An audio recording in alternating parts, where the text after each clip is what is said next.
Thank you. Yes, I'm Alvin Martin. Welcome to our DBSA National Capital Area Speaker Program.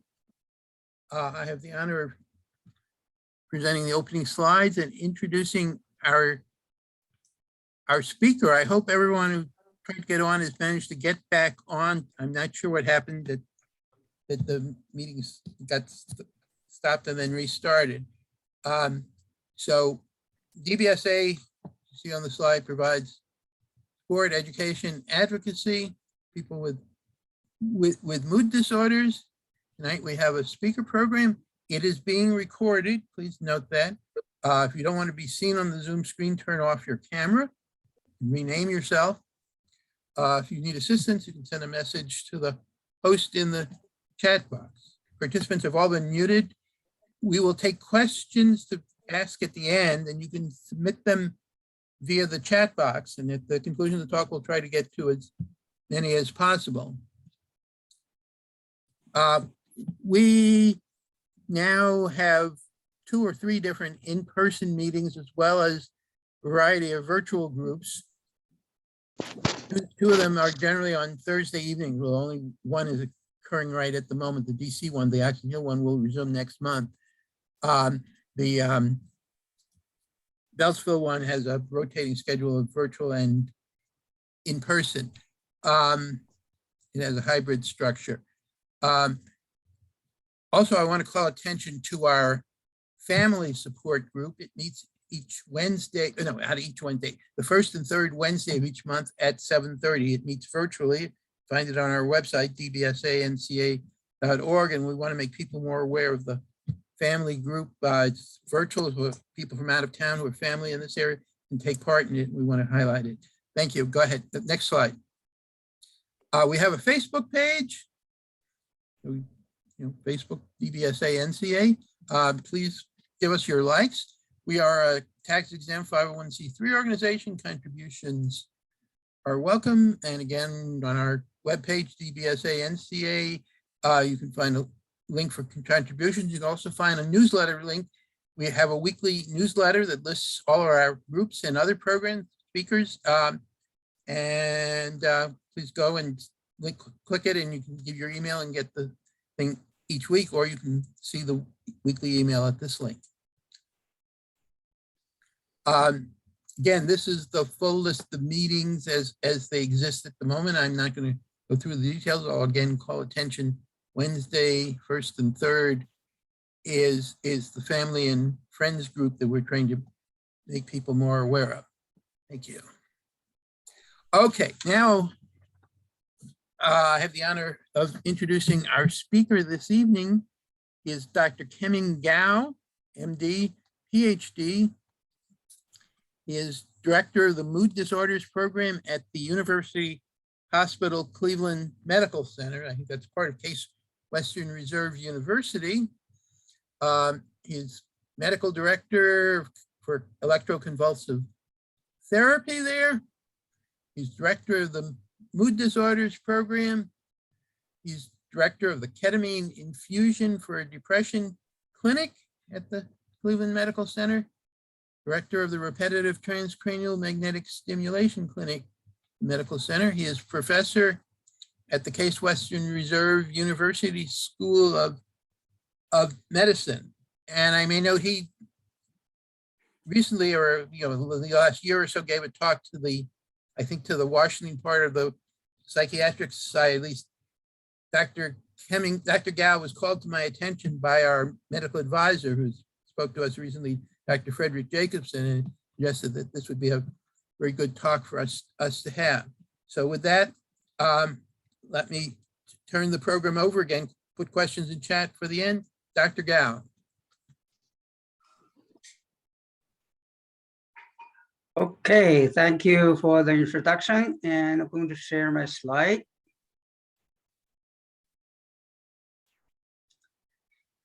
Okay, thank you for the introduction, and kind of many titles and around many services. So I do the clinical work around about 65%, and also do the research another 35%. Each year So the based on the funding, you know, this kind of clinical research a little bit different. My research mainly focuses on bipolar. I do some unipolar research too. So for today, I'm happy to sort of share with some thing I learned in the last probably some 20 years. For today, we're going to share some information about the diagnosis, treatment of bipolar disorder, what a family and a patient family should know. So from my point of view, those things are kind of very important because I see many patients gone through sort of my outpatient program, and also do a lot of people from the community come to me just for the evaluations because I run many services. I do the second opinion, evaluation for ECT, evaluation for ketamine infusion. So I see many sort of good and bad uglies over the years. Kind of put together this. I think, you know, the family members and the patient should know about this. I don't have any conflict of interest, at least in the last maybe more than 3 or 4 years.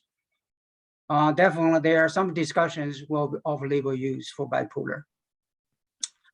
I hope we're going to achieve those 5 goals. And the first, going to review the diagnosis and misdiagnosis of bipolar, and also going to review the prevalence and impact of comorbidity in bipolar disorder. Followed by efficacy of safety and mood stabilizers, as those, you know, medication are the cornerstone for bipolar treatment. And then followed by the first discussions, relative new things sort of in the bipolar disorder. Finally, I think we're going to discuss this old medication, lithium. We have very sort of exciting new results related to the lithium. So what is the bipolar? In order to diagnose a bipolar based on the DSM-4 and DSM-5, a patient have to have a manic episode or some manic hypomanic symptoms. The manic hypomanic symptoms not due to a medical condition or not due to a substance use. So what is a manic episode? So manic hypomanic episode is exactly the same in terms of the symptoms, cluster symptoms. The difference between the mania and hypomania is the duration and the severity. In order to diagnose a manic episode, a patient have to have a elevated mood. The key word is a persistently elevated mood, either irritable or euphoria, plus persistent increased energy or activity. I'm going to show you a little bit between the DSM-4 and DSM-5 in terms of how we define mania. Last more than a week and cause significant consequences or potential significant consequences. If a patient's hospitalized because so severe, even just only 2 days, 3 days, that's automatically manic episode. And if a patient becomes psychotic, even the second day, third day, they don't need 7 days, that automatically a manic episode. So in order to diagnose a manic episode, I said, if patients have euphoria mania, need only 3 of the 7 domains of symptoms. They don't need all of them, only 3 for euphoria and 4 for dysphoria. These 7 symptoms include grandiosities, from a very low level increased self-confidence to the grandiosity delusion grandiose. And decreased need for sleep, more talkative, flat ideas or recent thoughts, easily distracted. That's more for the bipolar 1, for the mania we're going to talk about. And the increased goal-directed activities. The goal-directed activities can be good and bad. Good, people become more productive, more creative.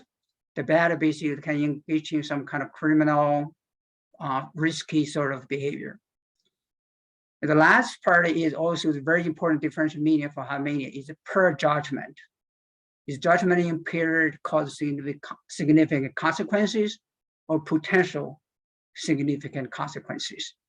Dollar said I need 3 of the 7 for euphoria mania, 4 of the 7 dysphoria mania last more than a week, cause significant consequence or potential significant consequence.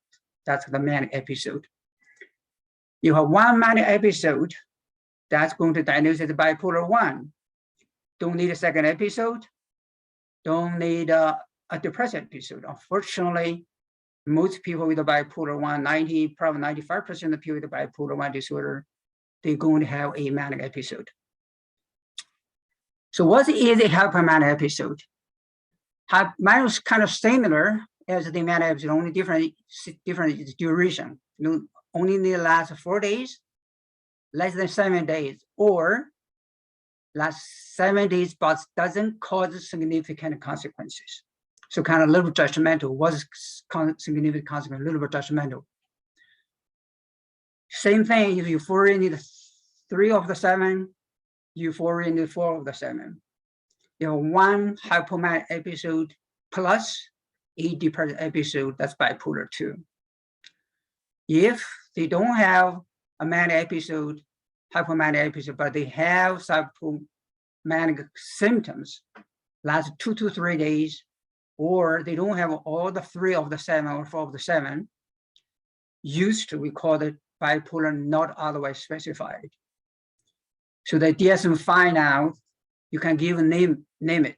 In other words, if they only have 2 days hypomania, now you can call the major depressive episode with 3 days hypomania or 2 days hypomania. So that's basically give you more sort of subgroup of diagnosis in the bipolar spectrum disorders. So this based on DSM-5, when we diagnose this, we first rule out due to the medical condition. Some medical conditions, especially the brain, in other words, some tumors, even stroke, can cause the manic hypomanic symptoms. And the second, rule out substance induced. Definitely street drugs, cocaine, amphetamine, that's the common sort of medication can make people manic. Or some medication was prescribed, such as like a larger dose steroid, can make the people feel manic. So rule out those sort of, the first, and then the rest more like a real part of psychiatry. Doctor said a bipolar 1 need only 1 manic episode in lifetime. Bipolar 2 need 1 hypomanic episode plus a depressive episode. And another diagnosis, cyclothymia. They have some hypomania and depression, but do not meet a depressive episode called cyclothymia. Used to, Dolly said, the rest you can call the bipolar not otherwise specified.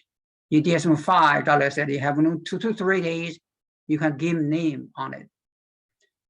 Good and the bad. Good is basically give a slight subgroup. The bad kind of, I would say, for clinical, not much useful. That's because most of studies, especially treatment trials, is include bipolar 1 only. There's some study include bipolar 2. The rest never include. In other words, although we have those diagnoses, we just don't know how to treat.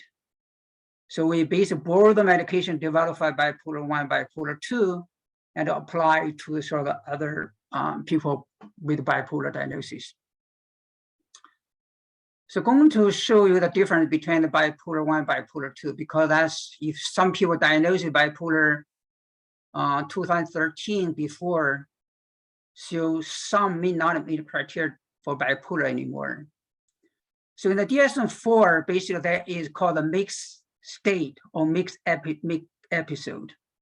In DSM-5, doesn't have the diagnosis anymore. So basically this group of people, either you mania with a lot of major depressive episode or symptoms, and you can call the mania with mixed features, or you mainly depressed, but you have 2 to 3 manic hypomanic symptoms, but it doesn't meet the criteria for a manic episode, and you call the depression with the mixed features. So basically this group of people either go this way, either they go this way. just because the DSM-5 need persistent increase in energy, but DSM-4 didn't.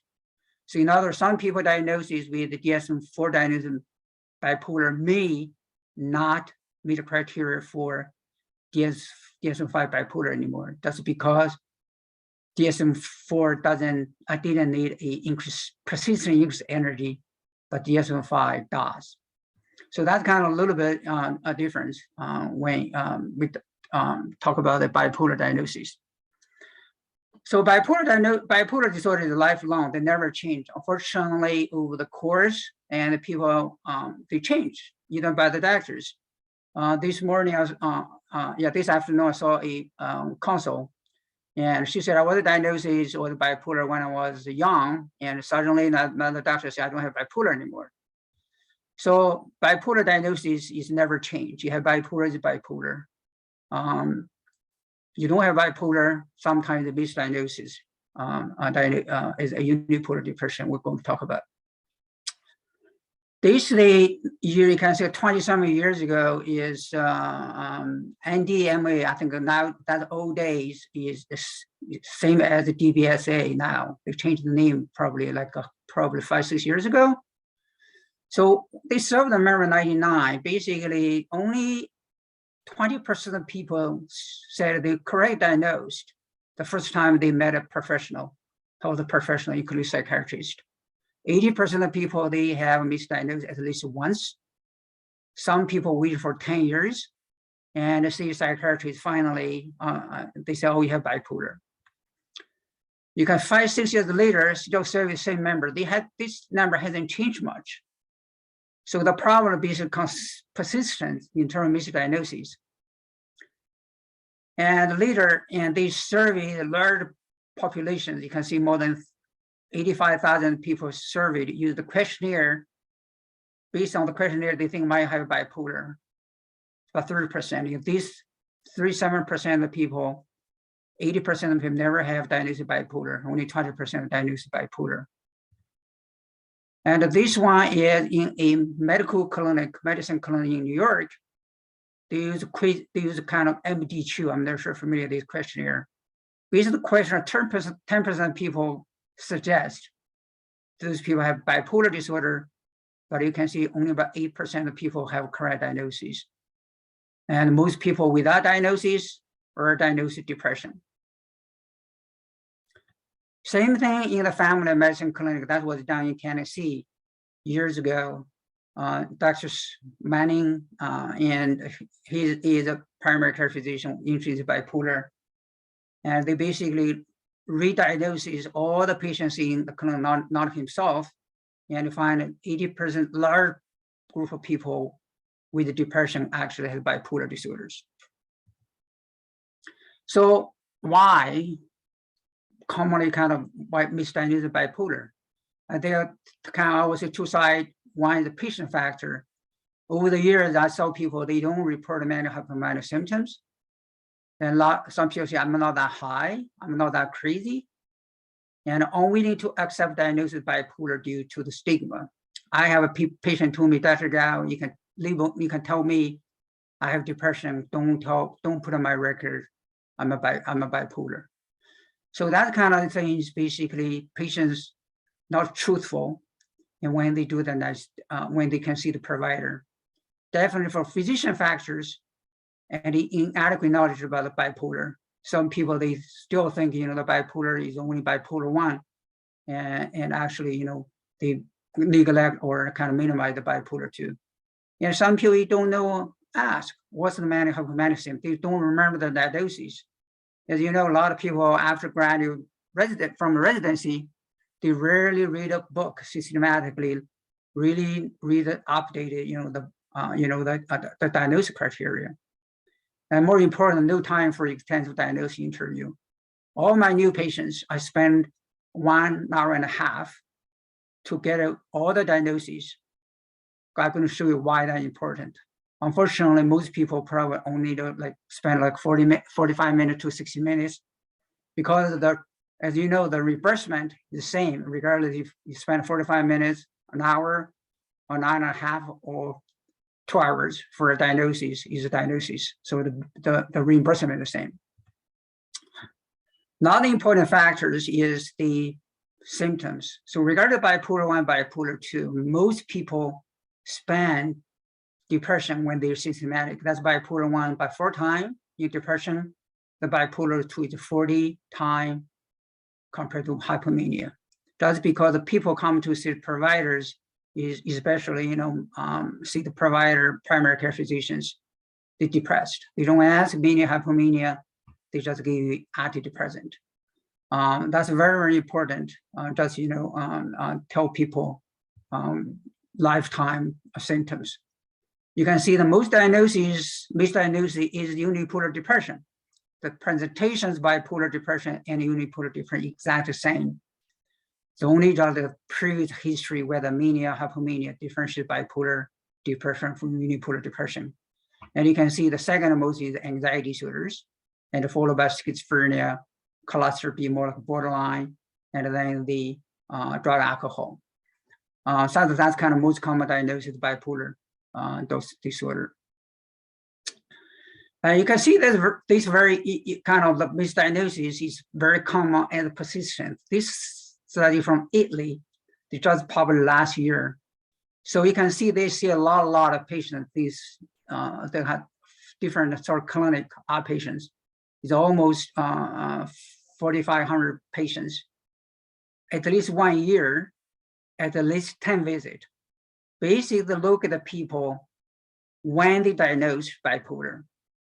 So I want to focus on the last one. So in this like group of people, this is about only 1/3 of the people. You can see about 1/3. Actually, they said it's only about 18% of people when they come in and have diagnosed bipolar. The last which is still called bipolar, diagnosed bipolar. Big chunk of the people in the middle, either new diagnosed bipolar or they diagnose people diagnosed bipolar and they change the diagnosis to unipolar. Unfortunately, that's a kind of worldwide problems for correct diagnosis of bipolar disorder.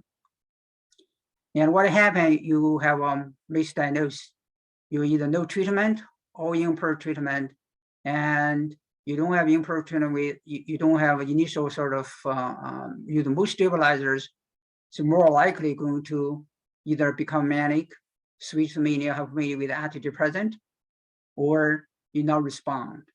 And then you don't have properly therapy, and you're going to have a poor functioning, and then basically for long run, the prognosis is not as good as the people start earlier. And a definite role for society, the cost will increase. So more importantly, if not properly treated, the bipolar 1 every 4 or 5 people going to die from suicide. And it's definitely not properly treated, people going to have substance use and marital problems, and definitely a job unemployment and other sort of per outcome. So second part, I'm going to focus on the comorbidity. The purely bipolar is rare. From my own data and from the the national surveys, probably the 5% of people, they only have bipolar disorder. They always have something else. So this is the data I collected when I started probably 17, 18 years ago. Look at the people come to my clinic. I spend about 1.5 hours, go to all the diagnoses, see what pattern they come in. So before I treat them. And you can see is there this kind of lifetime. This is the time they sort of come to see me. In other words, the lifetime probably like 10% of people. And lifetime, currently at the time seeing me, only about 20% of people only have bipolar. And big chunk of the patients, this sort of blue part chart is a bipolar plus anxiety disorder. And the red ones, these are the bipolar plus anxiety plus substance use. And there are also small group of people, bipolar, anxiety, substance use, and ADD or ADHD. So very complicated. In other words, some people, they don't, obviously not some people, decent number of people, not only have by 1, 2, or 3, they have 4 or 5 comorbidities, psychiatric comorbidities. So that's make the treatment become more and complicated. In addition to psychiatric comorbidities, the medical, that's why my colleague was done almost 10 years ago. There's a choice study. It's kind of government-funded study. MGH is the coordinating center. We look at the people when they come in, what kind of medical problem, kind of obesity, migraine, hypertension, and hyperlipidemia, asthma, you name it, almost. I think from this study, 80% of people have at least one medical comorbidity. In other words, if you combine medical and psychiatric comorbidity, probably, like I said, very, very few people purely healthy when they come in and see a psychiatrist. So what's the impact? Impact from, the comorbidity impact is, for patient point of view, more like going to change the course of illness. In other words, you have a bipolar anxiety, you're more likely going to relapse because you wear too much, sooner or later going to have depressive relapse. On the other hand, you have a drug alcohol, you're more likely going to become like manic hypomania. And a treatment response, in other words, you're not going to respond to the traditional medications, even approved by FDA, we're going to talk about. And then the prognosis. Prognosis, like I said, you have more relapse with prognosis, much worse than compared to people they don't have severe or only one comorbidity. And for a clinician point of view, you're going to increase misdiagnosis. So like the patient come in, some come in, they are depressed, something like mania, some they have a bunch of substance use disorder. And some people say, okay, you are hyper, maybe just due to the medication, either a substance use. And mismedication, mistreatment, we're going to talk about. And complicated treatment. I would tell my patient, if you have anxiety and depression, a bipolar, I'm okay give you a controlled substance, in other words, like a benzodiazepine, Ativan, Klonopin for anxiety. But if you have depression, anxiety, and a substance use disorder, especially still drinking, using drugs, I feel very uncomfortable, to give you a benzodiazepine. And benzodiazepine is pretty effective for anxiety disorders, but unfortunately, a lot of people, because of comorbidity, kind of make things complicated. Definitely, they have other impact. You have anxiety disorder, and you're more likely going to start early with bipolar, increase symptom severity, more relapses, and decrease the response to the traditional treatment, and the long-term to remission, and actually early relapse.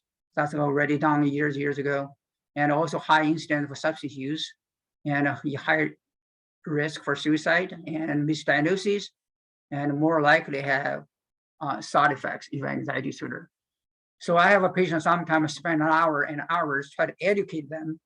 They just hesitate to start any medication because they're worried about too much side effect. That's the nature of anxiety disorder, right?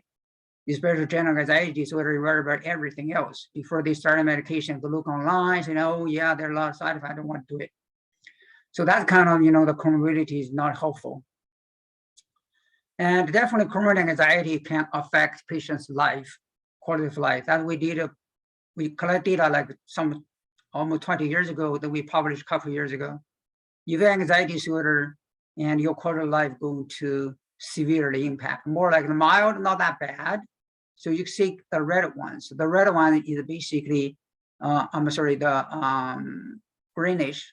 So this is the one you can see every life domains, your quality of life, significant impact if it's severe anxiety symptoms.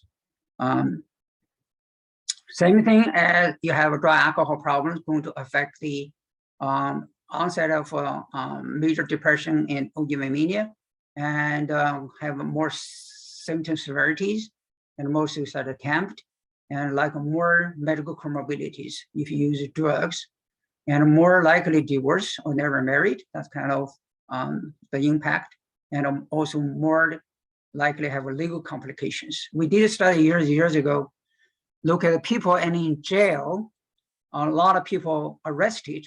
That's because they are manic, they do something illegal, just because they are not able to control, their, like manic symptoms. So what's the impact of medical comorbidity? Nothing good. So basically the same thing can make your outcome worse. Migraine is one very well studied and can make basically your symptom comorbidity, relapse much frequently, and also increase severity, and also increase the risk for metabolic syndrome diabetes. My colleague did, Dr. Campbell years ago did a BMI, probably that kind of measure the obesity. And if 1 unit BM increase, and the patients likely not respond to lithium deficit by 5%. In other words, your obesity going to reduce the chance to respond to lithium plus deficit. So more importantly, the people with comorbidity die is not big, number one, not because of suicide, is heart disease. That's what's down in Ohio. There's not only bipolar, basically the people in the state hospital, mainly bipolar and schizophrenia. So the number one cause of death, the chronic group of people is heart disease. Second is suicide. You can see the other medical conditions also affect the longevity of patients. And a lot of people don't know, or they don't care, or they just ignore it. Is bipolar and schizophrenia, they're born likely vulnerable to diabetes and metabolic syndrome. So schizophrenia is much higher, and bipolar. The major depression, they're not much different compared to the general population. So why that's important? Because both bipolar and schizophrenia, most people need antipsychotics. We're going to talk about antipsychotic is medications, we'll call the dirty medication, can cause significant weight gain, as you know, significant weight gain, and more likely to develop diabetes, and then cardiovascular disease. But unfortunately, a lot of people, when they prescribe a antipsychotic, they don't consider this kind of pre or vulnerabilities for this group of patients. Mistreatment. So like I said, misdiagnosis, even sometimes the correct diagnosis of bipolar, a lot of people still don't know what's correct correct treatment. This study years ago is by a group of investigators at Harvard. They look at the user data, large data in a few insurance companies. They look at what's the number one medications prescribed for bipolar. You can see 50% antidepressant, only about 20% mood stabilizers. So I think probably still nowadays, probably I would say overall probably hasn't changed much. Just because even the psychiatrists, they still think that antidepressant is the number one medication for bipolar depression. But unfortunately, like I said, they don't have good evidence for it. So what's the medication for bipolar disorder? I think probably we should remember is a mood stabilizer. The mood stabilizer, they have broad definitions and the narrow definition. Broad definition including lithium, anticonvulsant, and antipsychotics. The narrowest one mood stabilizer is lithium deficit. So overall, like I said, regardless, at least we have some evidence for bipolar disorder. So all the studies have been provided for DA for bipolar mania. We have a lot of medications. And for depression, only 5. So the newer ones called lupirtamine is called Capillata. Probably either you heard about it, and if you some psychiatrists probably prescribed. That's approved last year. There are a few other medications approved several years ago. We have a few other medications for maintenance. That's all the medications here for bipolar. When I teach residents or students, I said, where is antidepressant? Antidepressant not recommended, never approved, and no good evidence for it. The question is, do I use antidepressant? Yes. There are some cases you have to. We're going to mention a little bit of why. For everyone, and we should know, among all the approved medication for mania, not much different in terms of efficacy. but there are significant differences among the medication side effects. That's very important. Efficacy is not much different, but efficacy, the side effects do exist among the different antipsychotic and other mood stabilizers. The combination of mood stabilizers is better than a antipsychotic alone, more effective in terms of efficacy. So that's probably the thing you need to remember. So this one of my fellow, when he was here, he from China, as you know, I'm from China too. When he's here, we look at all the medication for bipolar mania, look at the side effects. So look at the 7% weight gain and the self-reported somnolence. You can see on the top of the list are antipsychotics, olanzapine, Zyprexa, quetiapine, Seroquel, olanzapine,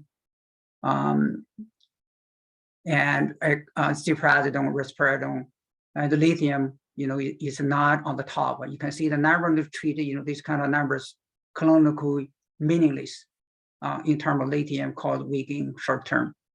Self-reported somnolence, you can see all antipsychotics. Lithium, Depakote not, okay? Doesn't cause significant somnolence. So how about the medications? Medication for bipolar depression, same thing. All 5 medications approved by FDA, no significant difference in efficacy.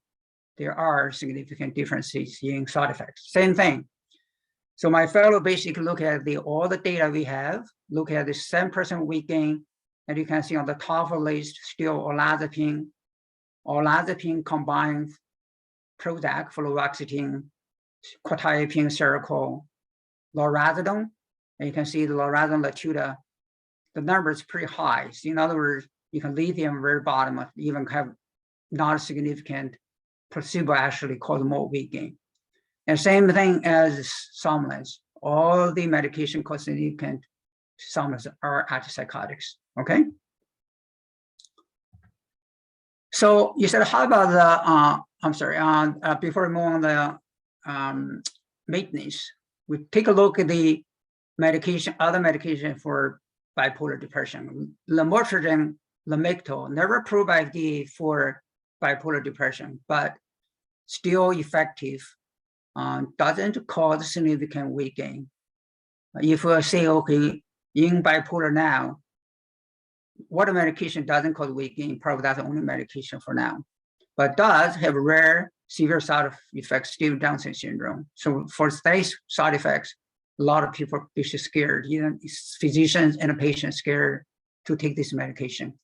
But I haven't done this for almost 18 years. I haven't seen any severe side effects if you follow the recommendations, very, very slow titration. Lithium lamotrigine combined as effective as the other approved medications. More effective than lithium alone, but as effective as other FDA-approved medications. Divalproex, Depakote ER, and also effective for the people with the bipolar naive to mood stabilizer. In other words, they're never tried a mood stabilizer. This medication also effective for depression. Traditional antidepressant, that I mentioned before, not superior to placebo. You compare depression symptoms. Overall, how many patients may benefit from antidepressant is about 15%. Okay, so that's basically, and you have to combine a mood stabilizer. You said, what other medications do we use, or at least people like me, kind of special in bipolar. What other medications we do use for bipolar depression? One medication, group medication called the weak sleep cycle, medication for sleep apnea. Probably heard of Novigil, Provigil. There is pretty good evidence. I think they have 3, 4, 5 studies, but never approved by FDA, but not because the data are inconsistent. But we do use because some people, especially lack of energy, motivation, concentration. If in other words, they feel better, but they still have lingers or residual symptoms, lack of energy, pleasure, motivation, this medication is very helpful.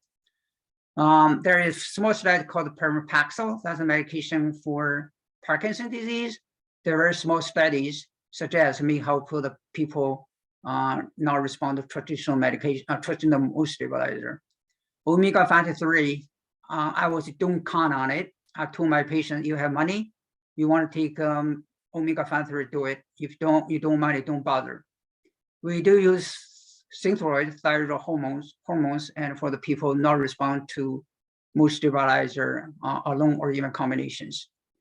And we're going to talk about the ketamine later.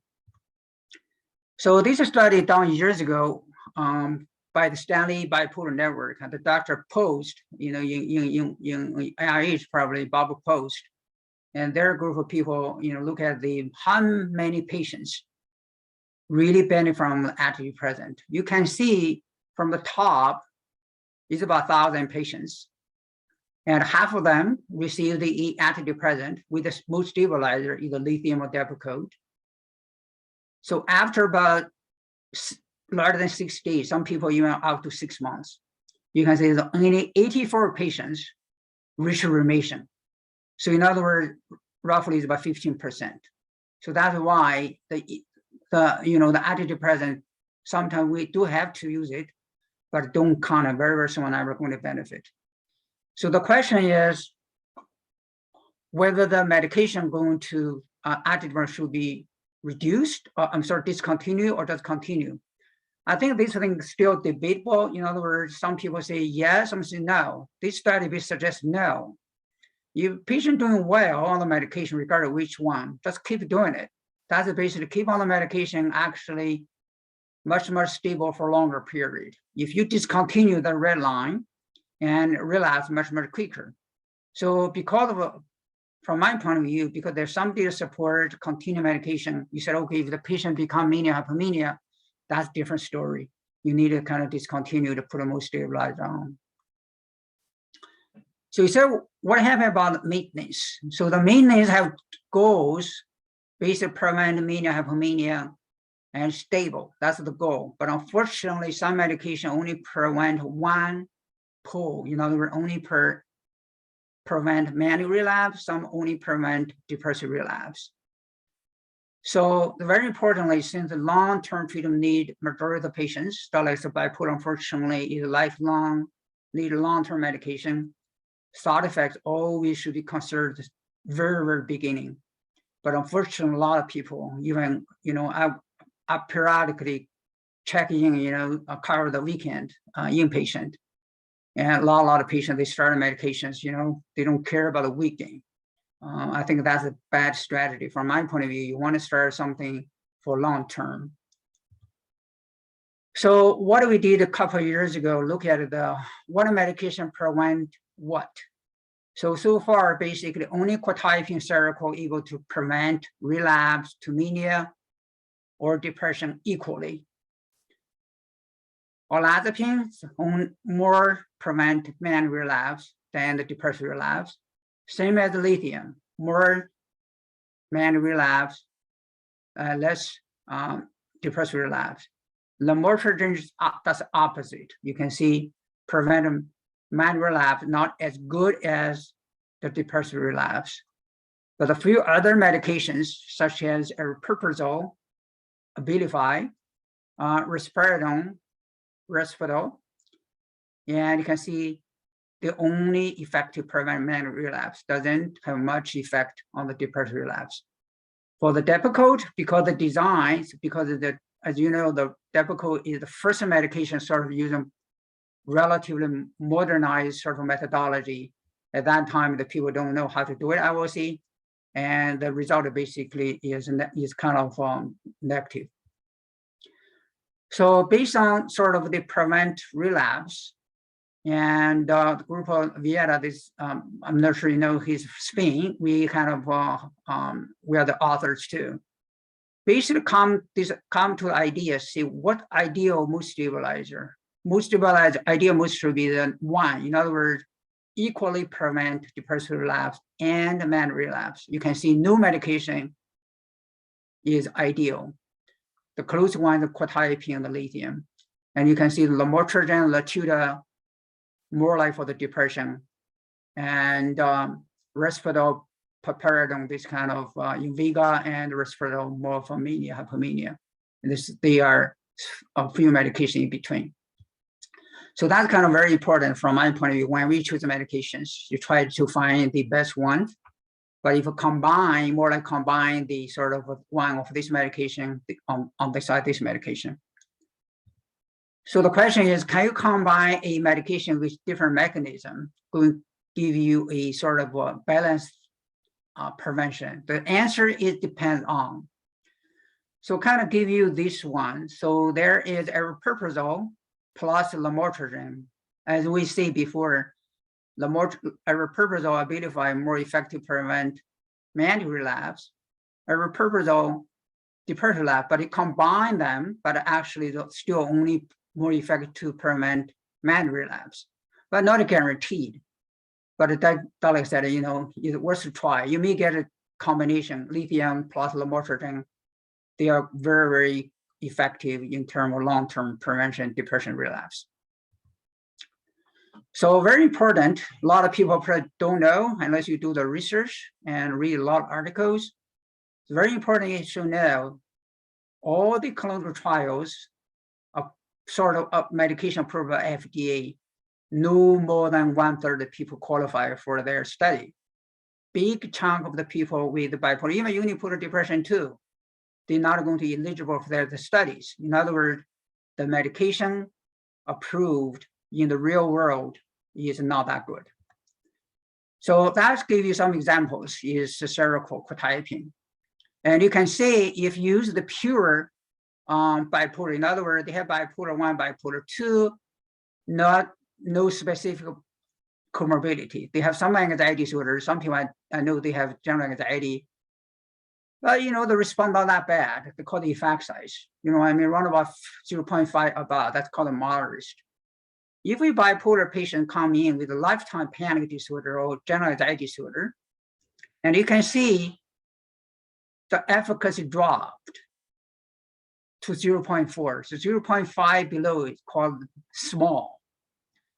So we did a study, basically, people come in, not only bipolar 1, bipolar 2, they have to have an active general anxiety disorder and other comorbidity, including drug, alcohol.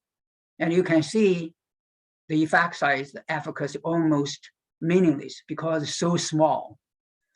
So because of that, in the reality, basically, although FDA approved this medication for bipolar, mania, bipolar depression, in the reality, this medication will not work very well. Then what happened?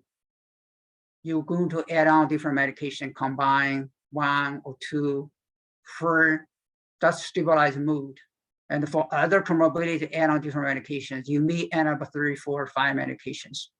As you know, average medications for bipolar around about 3.6 to 4. We have done this for many, many times. Basically, international data also the same. So polypharmacy is the role in bipolar treatment. Unfortunately, the polypharmacies, they have scientific value, sort of like, difference too. Some people know how to do it, and some people, they don't know how to do it. We're going to talk a little bit about it. So now, how to manage comorbidity? Nobody knows. Charlie said, we did some study, and from my point of view, that over the years, I kind of from 3 area or 3 aspects, how to manage comorbidity. The first, you want to treat the current comorbidity. The second, you want to prevent comorbidity relapse. Third, you want to avoid worsening comorbidity. And the last, basically more importantly, don't create new comorbidity. That's kind of, when I treat patients, these kind of cross my mind. So how to do the first one? Most stabilization always number 1. As I said, use the FDA approved medications, either 1 or 2 combined, even 3, because lithium, 1 group, anticonvulsant, another group, and antipsychotic, another group. You can combine 3 groups of people, patients, medications. Try to stabilize the mood first. As you know, depression and anxiety affect each other, right? If you get rid of depression, anxiety becomes less, and then you're going to see how much medication you need for treated anxiety. You said, why that important? Because some people have ADD or ADHD. As you know, anxiety, depression, ADD can cause probably the concentration. If you don't treat a depression, anxiety, only the stimulant treat the ADD or ADHD, they never fully recover because those things affect concentration, attention too. So get rid of, stabilize mood, control anxiety, see how much they need a medication for substance for the ADD or ADD. You know, they mean not a large dosage because those two things are under control. You probably only need a small dosage will work very well. The last, you said, why put the substance use here? You know, because we don't have much medications for substance use. Definitely, if they are, you know, combined early, that's very reasonable. But otherwise, like I said, sometimes you get rid of depression, get rid of anxiety, the people start using drugs, drink alcohol. And I'm going to show you some data. And for medical condition, definitely we need referral to the primary care physician or internal medicine or other specialists. The second, prevent relapse. Comorbid relapse doesn't maintain effective treatment, very important. Another very important, we have good data basically, if the patient on therapy, they should continue therapy. If not, I recommend all my patients have a therapy. Although I mean, some people don't like it, I always ask, do you have therapy? Do you have therapy? They say, oh, no, I'm gonna think about it. Because therapy is going to help people prevent relapse, depression, anxiety, and substance use. Okay, it's very, very important. But for short term, we're going to take a look at very effective. For long term, very effective too.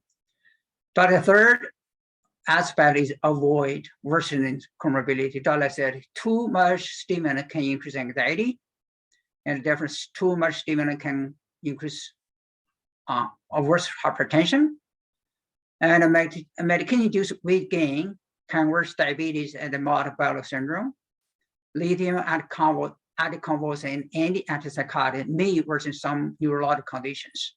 In other words, tremors, essential tremor, and definitely Parkinson's. So that kind of things, from my point of view, I always consider those things before, during the treatment. And the last, basically, try to avoid creating new comorbidities. So you say what that means, as you know, stimulant and benzodiazepines can cause addiction, right?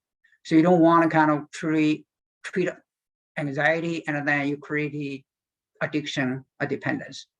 And Dr. said antipsychotic may cause weight gain or diabetes. If the patient already obese or pre-diabetes, you should be very, very careful, you know, on any antipsychotic. So that's a few medication basically over the years, and have some kind of evidence, new good evidence, basic comorbid anxieties or what we use. Like mood stabilizer, I mentioned, if they haven't been on anything, any antipsychotic, weight gain is not a major concern. You may think about the olanzapine, Zyprexa, quetiapine, anticonvulsant. I commonly use gabapentin, as you know, the Neurontin, very effective, but still, you know, people reported some people abuse it too, but not as bad as the benzodiazepine. You have to. And the benzodiazepine people with substance use, as I said, if they don't have substance use, from my point of view, I feel very comfortable prescribe patient with depression with the benzodiazepine. Antihistamine, as you know, hydroxyzine can be helpful. Definitely beta blockers, especially for social anxiety. And antidepressant, unless you have to. For the people with the OCD, PTSD, antidepressant first line, unfortunately. But you have to put a strong mood stabilizer, especially people with bipolar 1. For bipolar 2, whether you know more dependent dosage and history, it's still controversial whether you can use antidepressant monotherapy for bipolar 2, still kind of debatable. Dollar-cell psychotherapy, special cognitive therapy is very, very effective. For substance use, so far I have good luck with naltrexone. There are done many studies, you know, sometimes work, sometimes not work. And naltrexone, Vivitrol, that's kind of, you get a monthly injection. I think I have 1 or 2 people do very well. That's because they're die-hard alcoholic, never being able to quit for a longer period after getting injection monthly. I have a patient probably sober for 4 or 5 years. So these kind of things, you know, you can think about it. These are the kind of study I mentioned before. So these are the people come in with the bipolar rapid cycling and drug alcohol problems. So we don't need to treat it, no other medication, just give them lithium and Depakote. And you can say during the 6-month period, a lot of people quit using drugs. You know what I mean? They are, you know, they come in, just they are not for drug treatment, just for rapid cycling bipolar mood swings. You give Depakote lithium, you can stabilize the mood, and they are able to maintain sober killing in the 6 months. Sample size is relatively small, but as I said, you stabilize their mood and get rid of anxiety, probably a lot of people are going to quit using drugs. So we have many sort of non-pharmacological treatment and become more and more important. I'm going to mention a few of them. ECT, I'm going to mention still the most effective treatment for bipolar depression and bipolar mania too. RTMS, as you know, magnetic stimulation. We don't have good data in bipolar. I know they are doing study, not covered by insurance company, but I have few people for reason, no reason, you know, they kind of authorized by insurance company, they respond pretty well. Deep brain stimulation, there's no study for now. There are small studies in the past, seems not that robust.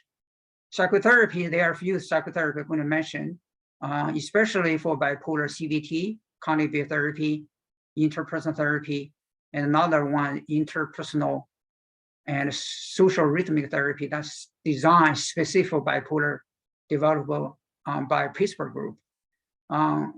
Group education and individual education is effective. We're going to talk about a little bit.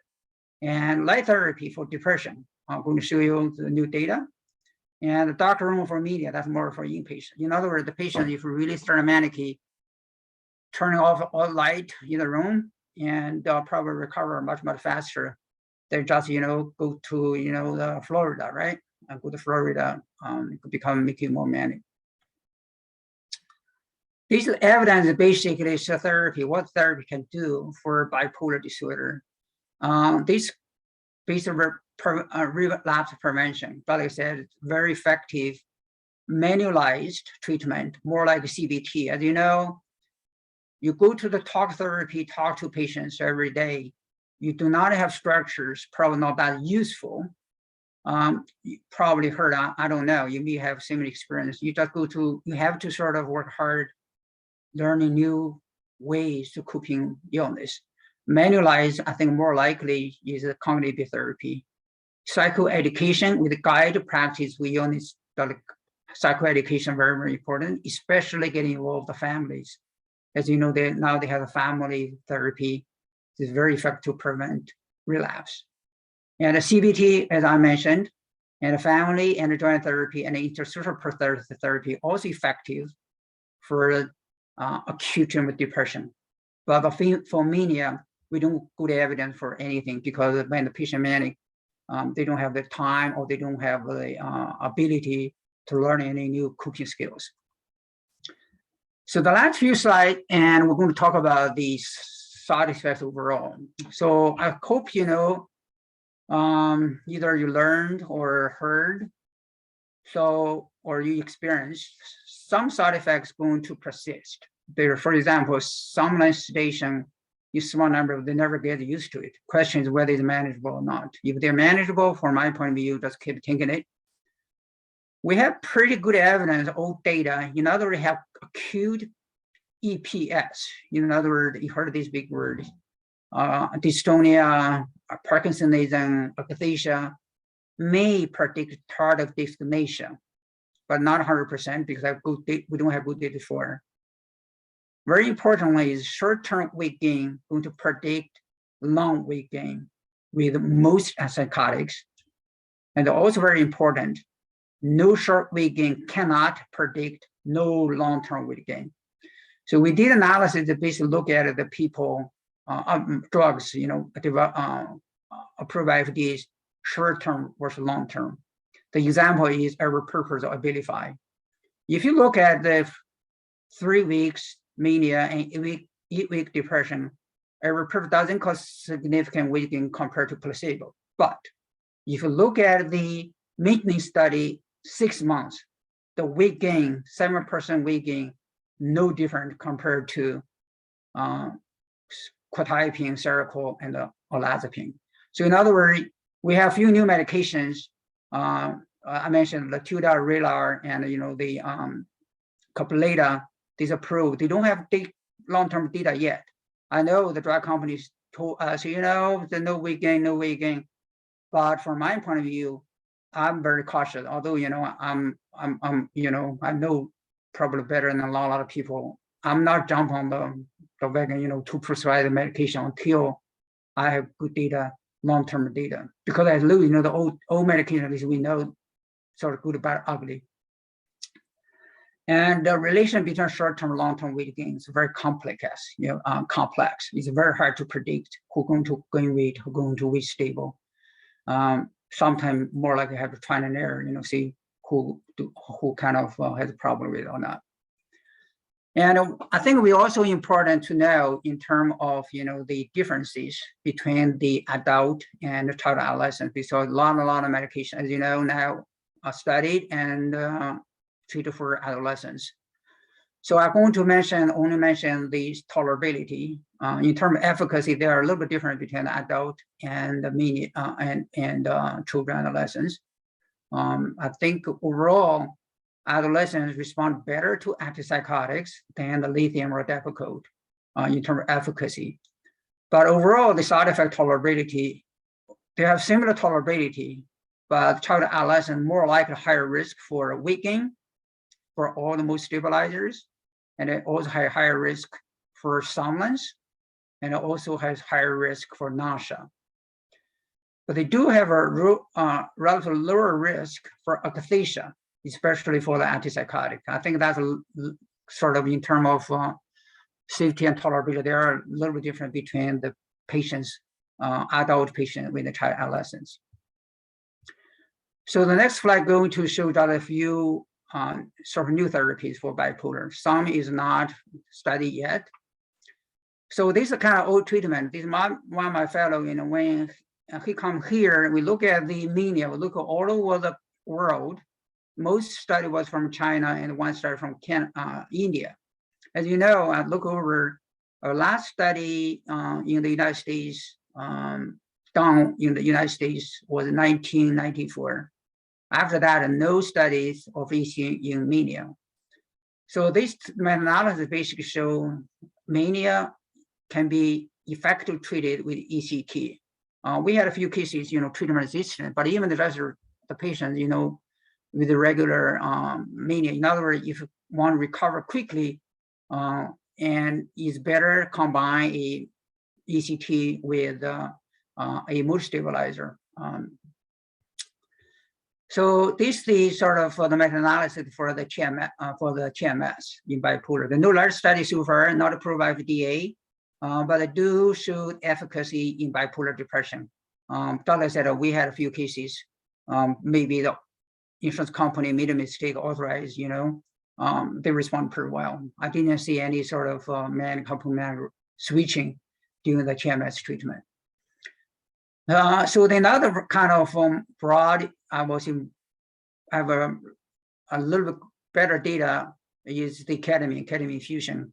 As you know, Zarate is from IIH, and he published 10 years ago.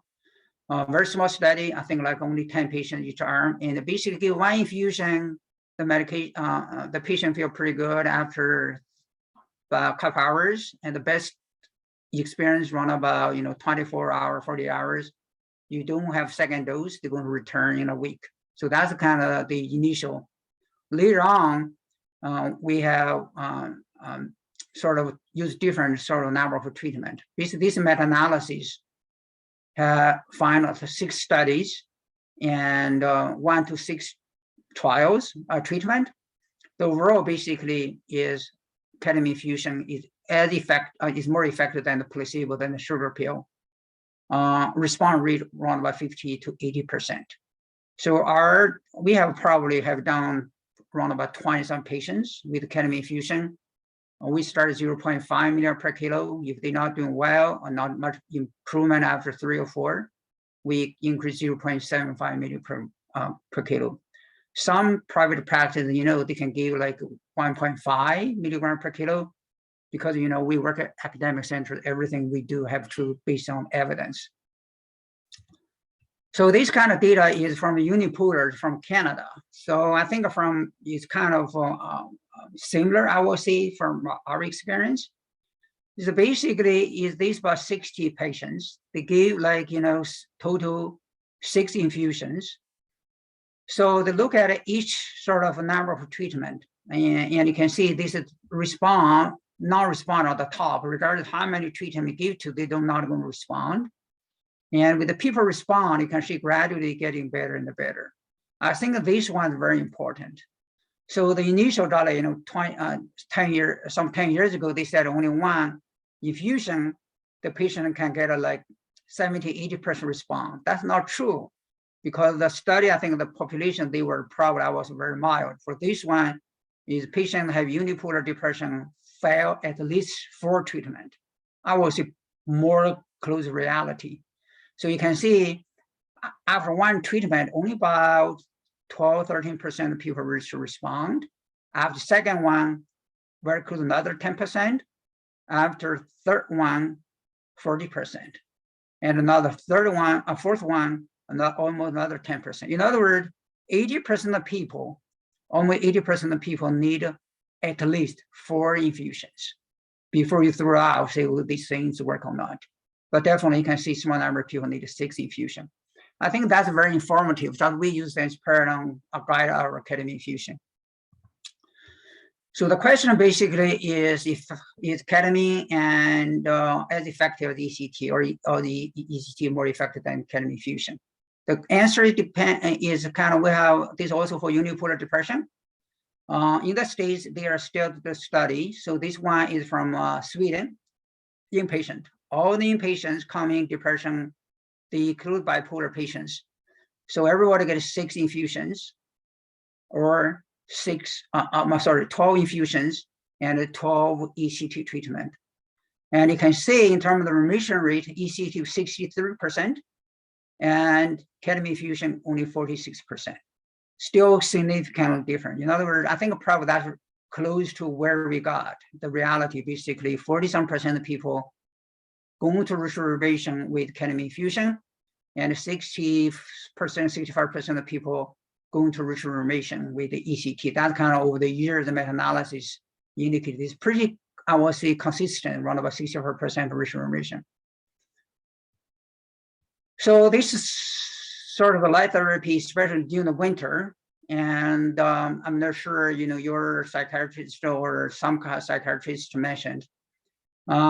This for the midday is my friend, and she's currently in the Northwestern when she did a study in Pittsburgh. So basically use the light box, minimal from 30 to 60 minutes per day from noon to 2 o'clock, not in the morning, because the initial study was if you give the morning, actually you can make the patient, especially they don't have good mood steroid, they can become irritable or a little manic. So because of that, they changed. So very importantly, you can see the first 4 weeks, that's a significant difference in terms of the light therapy effect. It's kind of after 4 weeks, 5 days a week, felt like a minimal 30 to 6 minutes, and suddenly, and the depression dramatically improved. So that's kind of like you have to be patient. In other words, you say, I'm for part of 1 week, doesn't make any different, and then you throw out. Light therapy is still very important, especially during the winter. Especially for the people with seasonal patterns. As you know, the people did a study, even the people who don't have seasonal patterns, they also respond to light therapy to some extent. So regardless what kind of treatment received, I always told my patients, the better is not the goal. It's 100% better is the goal. You cannot get 100% better, try to. Okay, use different medications, different combination, non-pharmacological, whatever, try to get remissions. Why that's important? So that's the data also we collected years ago. We just published a couple of years ago. We look at the quality of life. We say, okay, so years ago, people say, patient with the bipolar have poor quality of life. In other words, you have bipolar, your life sucks. You're never getting better. So what kind of question that sort of the report. So what we did was take a look at what depression severity were their quality of life. So 0 to 5, I'm not sure you're familiar with this question called the quiz 16. 0 to 5, we call it kind of normal people with the 6 to 10 mild, 11, 15 moderate, 16 severe. If you can see if a patient able to achieve remission, your quality of life still in the normal range, although lower end of normal, but it's normal. But you have mild symptoms, and you can see your quality of life going to drop significantly. Definitely, you can see if you have severe, that quality of life much lower than the insomnia. That's it. That I said. For my opinion, I will tell people, better is not the goal. Is 100% is the goal.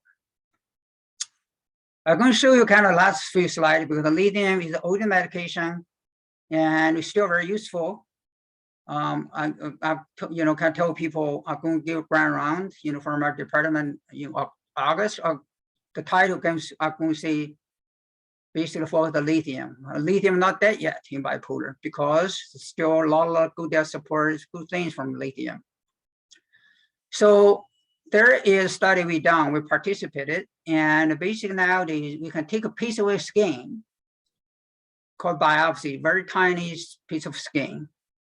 There's a technology basically cells gradually called the stem cell, like a mother cell. In other words, they can program to different cells. And then you can differentiate to the neurons, like just neuron in the brain. And then you these neurons, we can do many things. We can do the gene studies, we can do the electrophysiology, we can do the mRNA, and definitely we can do the protein. So that's basically the study we participated in, and still few people sort of published. So what found was there are different neurons. All the neurons excitable, in other words, then a healthy control, regardless lithium responder, non-responder. So neurons only respond to lithium is the lithium responders. The lithium non-responder, they don't respond to lithium at all, but they do respond to lamotrigine. So in other words, from that sense, in the future, we are able to find some people going to respond to lithium, definitely, probably going to respond to some medications down the road. So in other words, this complicated sort of technology, sooner or later, we are able to do that. So based on the sort of the other studies, this going to probably publish very soon. I know we submitted. So based on the hypothesis, these sort of untreated healthy controls, in other words, healthy controls untreated with the lithium, and you treat it with the lithium, you can see you still grow a little bigger, even the normal healthy neuron. But if you have bipolar patients, as you know, have more relapse, especially when they are depressed, their neurons shrink, right? Just shrink. So like I can explain it more like a tree, and the leaf and the branch become shorter. But if you treat the lithium for lithium responders, and you can see the grow close to the normal. And if they don't respond, they're still the same, still kind of a little bit, but kind of quite still the same. So that's basically, we are able to measure now who are those neurons, and even use technology actually see whether neuron in the brain grew or not. This technology now can use the something like a MRI, kind of very specific MRI. You can see what kind of neuron, whether they have any grew or not. So based on that hypothesis, so the neurons, the brain treated with the lithium showed some change. So they started a large study, and we kind of, when we wrote this book chapter, we kind of put everything together. What they found was, if the patient treated with the lithium, but unfortunately, that is, on this we don't know, they're lithium respond non-responders. They are just everybody receiving lithium compared without it. Their cortical thickness, basically our brain, how thick the cortical cortex is significantly thicker than the people without lithium. But on the other hand, if the patient takes antipsychotics or anticonvulsant, their surface area smaller. So in other words, they not increase the neuron, actually make the neuron smaller. You said, okay, why they don't have symptoms? You know what I mean? Just because they are maybe work different ways. So like I said, they also know the neurite, that's like density in the brain. They can use the neuroimaging, say whether lithium can increase the neurite. The answer is yes.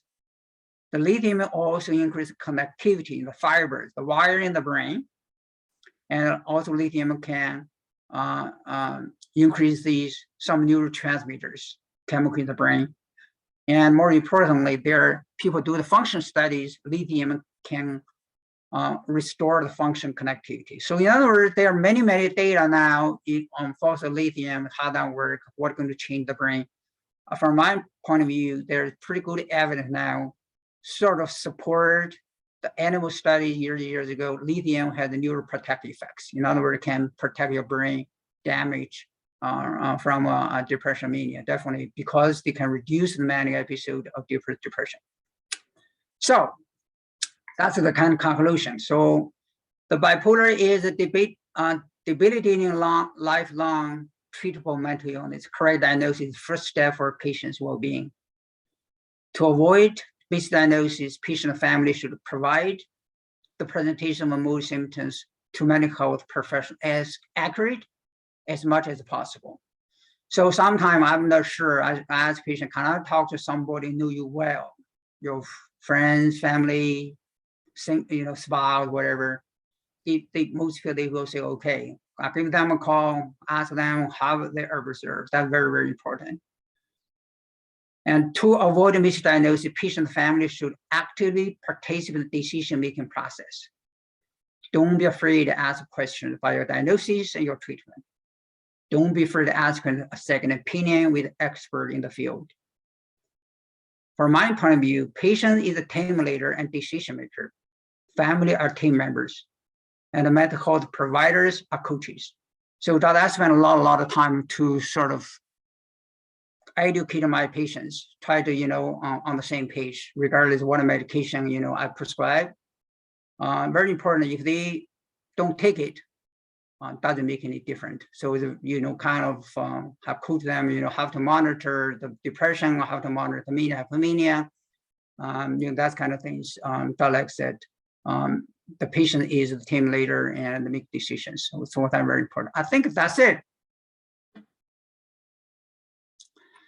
Do you have any questions? I think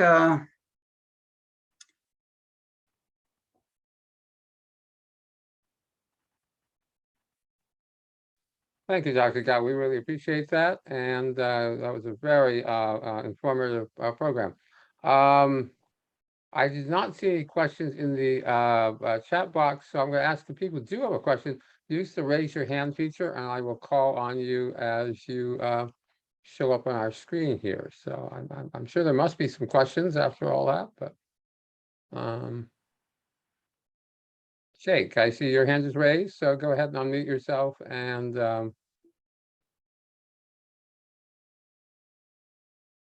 Doctor, early on, you had a slide that referred to head trauma with loss of consciousness. How does that relate to bipolar? I'm sorry, which one? It was one of your earliest slides. It included a reference to head trauma with loss of consciousness. Head trauma and loss of consciousness? Yes, head trauma with loss of consciousness. I'm not sure they are. I have a patient basically never had bipolar and never had mania and had a severe car accident. And because of that, and she developed a mania. And there are like anything to the brain that potentially can cause either depression or mania or both. Thank you. Elizabeth. Hi, yes, Dr. Gao, I actually don't really have a question. I just wanted to say thank you so much. I mean, this was really, really informative. And I used to be part of where I had to read a lot of studies. So I really appreciate all that you shared.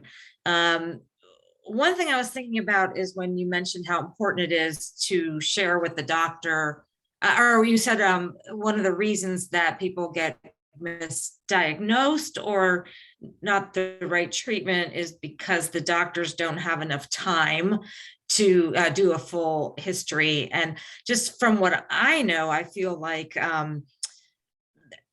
not asking about the family history of bipolar is a huge question that's missed. And especially if somebody is seen in a primary care setting, it's not something that they think of asking, and then they put them on the antidepressant and then they flip into the mania often.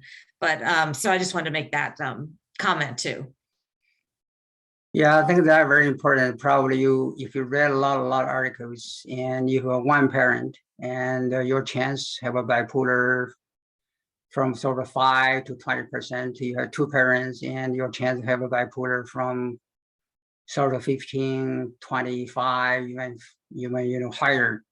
But unfortunately, I think from my point of view, the people just don't have the time.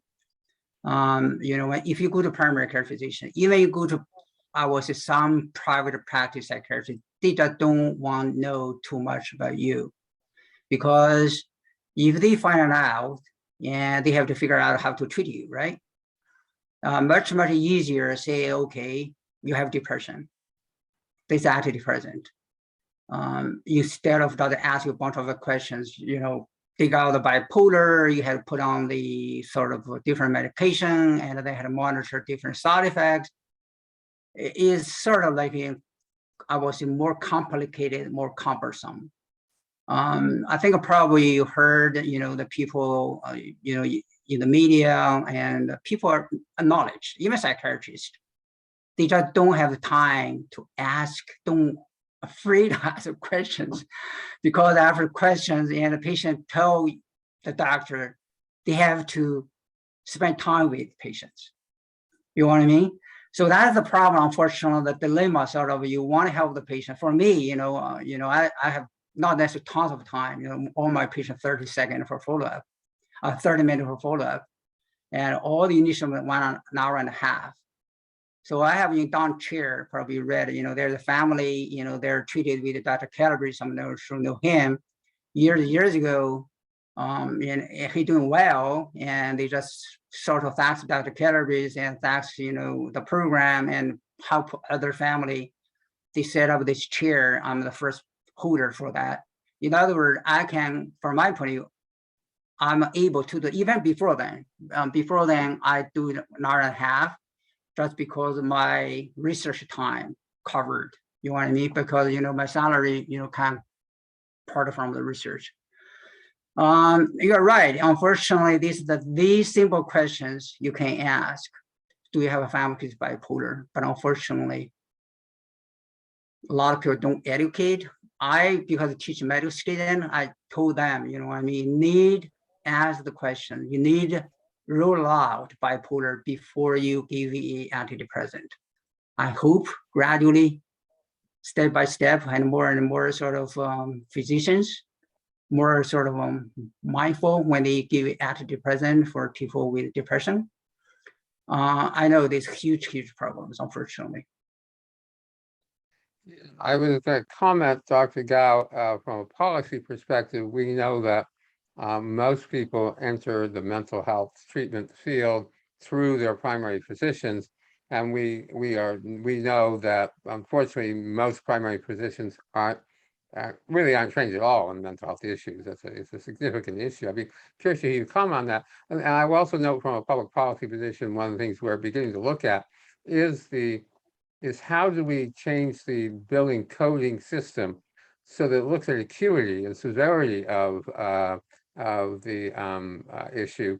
So it recognizes that that you need an hour and a half to do an initial consult and not just say 30 minutes, or that someone, I mean, we know that many psychiatrists, therapists, whatnot, frankly, pick and choose patients. I mean, that sometimes if you're a difficult patient, you may have a hard time with your provider because they're going to be paid the same amount for a difficult patient as a quote easy patient. So I'm just curious if you have any thoughts on that and any experience of how you as a leader in the psychiatry field can help to break some of those barriers down.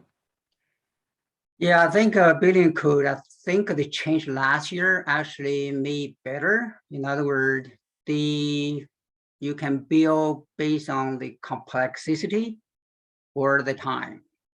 So I think probably that's going to, I don't know how much going to change the practice, but it definitely is better than before.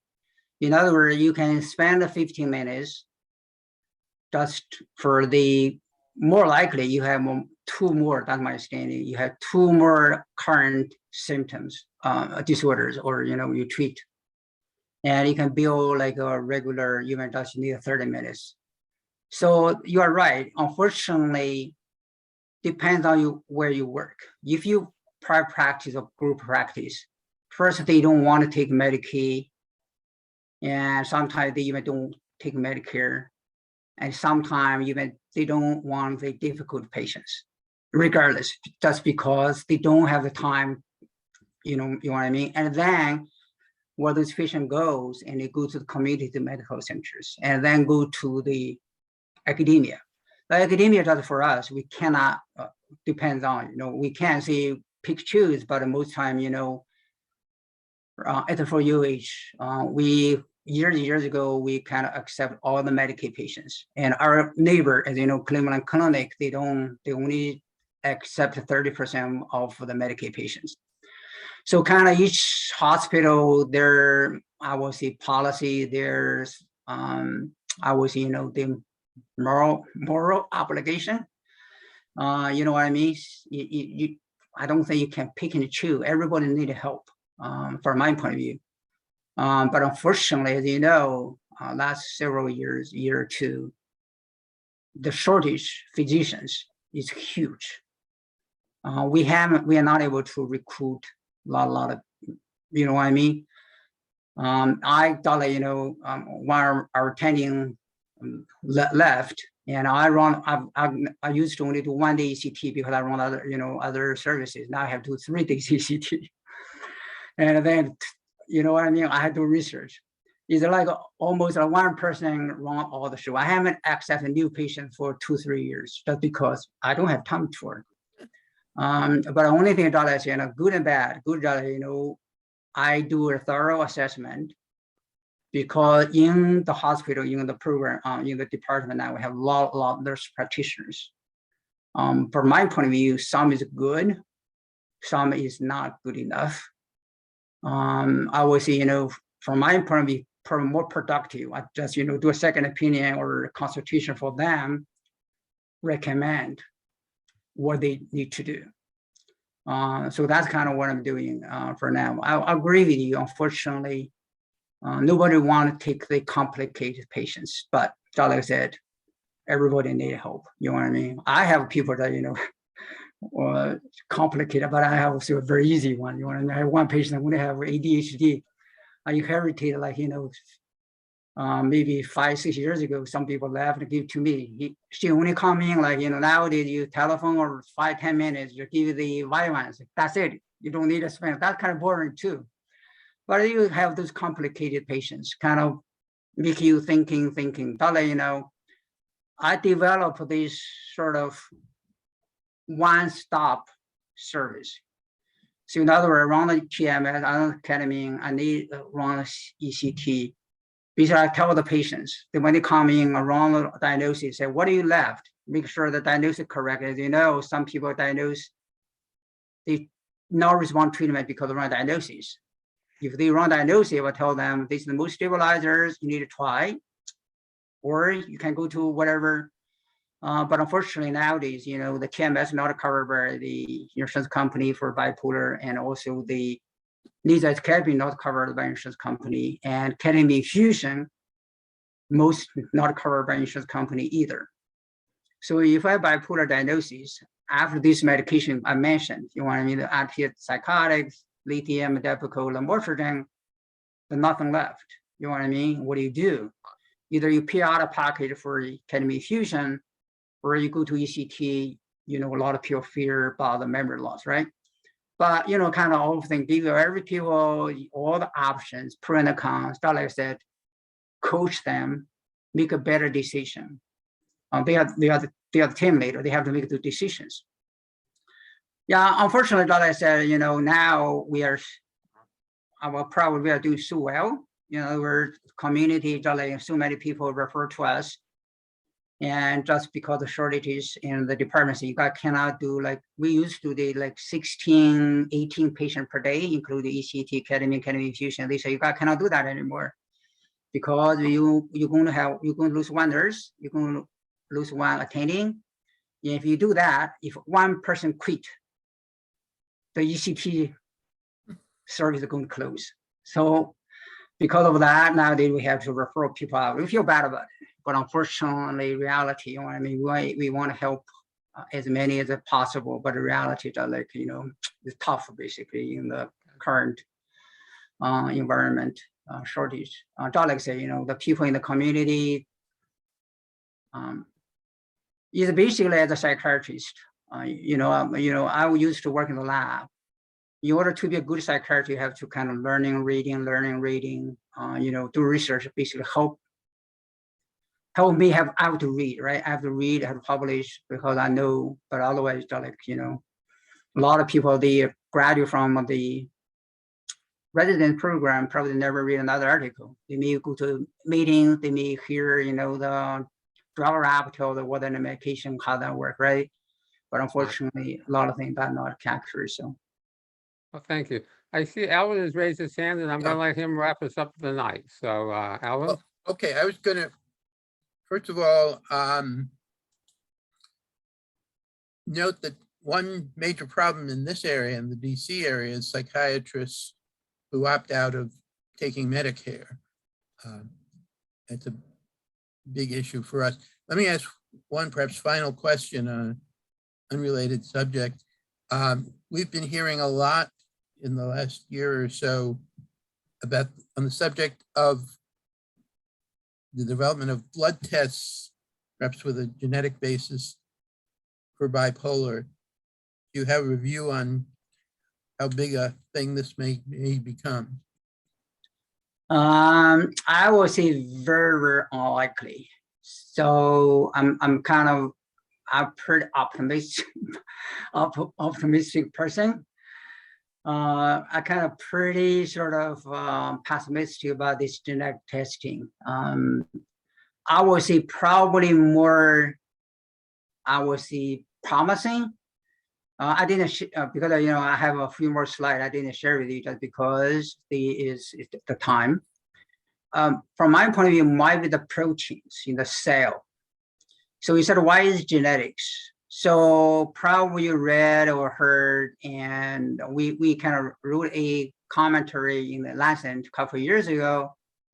The genome-wide association study didn't find any reliable markers. So we did a study, the study we done. We have a not large study, we have 300 some patients, monotherapy with lithium. So we didn't find any significant gene or synapse significant associated with lithium response. So because of that, I think, you know, the side basically is the San Diego, you know, the group, they know how to do these kind of things. They kind of shuffle around and they use the neurons, blah, blah, blah.